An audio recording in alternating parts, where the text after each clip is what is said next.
Hi everyone, my name is Jude Hamer. I'm a wheelchair basketball athlete and I'm on the UK Athletes Commission.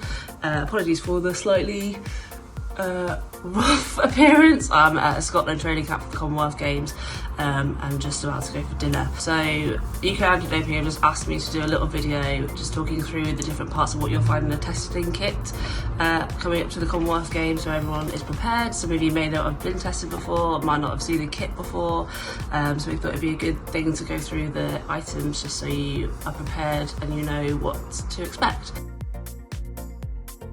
So the first thing to mention is that you can be tested at any time in any place, so you should always be prepared for that, and you should always make sure that you have a list of your medication on you so you're ready for that at any point. So when you have a urine test, the first thing that you will be given is a selection of pots and lids, and they should all be sealed, and you have the right to check that and to make sure that everything is sealed. This one is not quite sealed because it's been in my bag whilst I've been at training, but it was sealed when I got it, so the first thing I would do is make sure that was sealed and the lid was too. And then when you go into the bathroom, you will be asked to peel off this label, which will leave this residue, which tells you that it wasn't tampered with because it is sticky and has left residue from the label.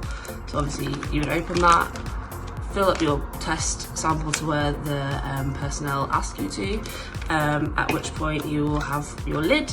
Obviously you'll make sure that's sealed too, and then you put your lid on top of it, and that is you done with that pot until you have finished washing your hands and you're ready to go and move on to the next part of the testing process. So you'll also be offered a selection of boxes like this, which have your collection vessels in them. So these should be sealed as well in this packaging. You just open them, like you just pull the packaging apart, really easy to do. And within that, so there's a code on the front of here, which should also match up with these labels, as well as the codes on both of these bottles. So all of those codes should match, and you will be given the chance to match the labels and the bottles themselves and make sure they all match together, and also the lids. These bottles will also be sealed, so it just pulls down the plastic, that's so you know it's not been tampered with, and the same on the other one. I don't show you, it's the same thing. But you peel this off and you take the ring off, and you'll be asked to fill your urine sample to the line, and you put the lid on, and you will be able to twist it until it stops all the way around, and if you turn it up then there shouldn't be any leakage and you'll know that it's safe, and that it's not going to leak. And then at this point, the testing also comes with these two bags, so you'll just pop your sample in the bag like this, making sure this little bit is underneath the bag, the sample, and that it's sealed down, and it just goes back in the box. You can also be called for a blood sample.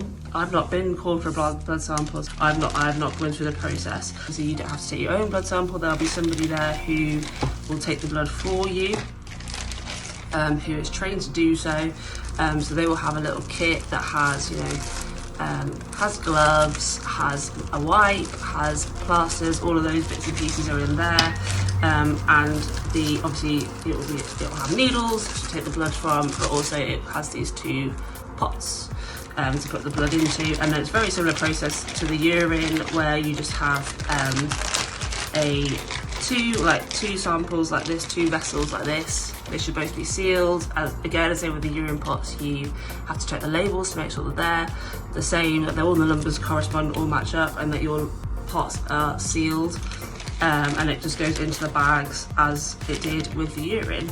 It's very important to make sure that everything is sealed the whole time before you've used it. If you're not happy with anything that's not, you don't think it's sealed and you think that there's a problem with it, you're well within your rights to say, I'm not comfortable with this, I'd like to have a new pot. Make sure that all your labels match up. If there is anything that you don't feel comfortable with within your testing, make sure you write it down, make sure you tell somebody.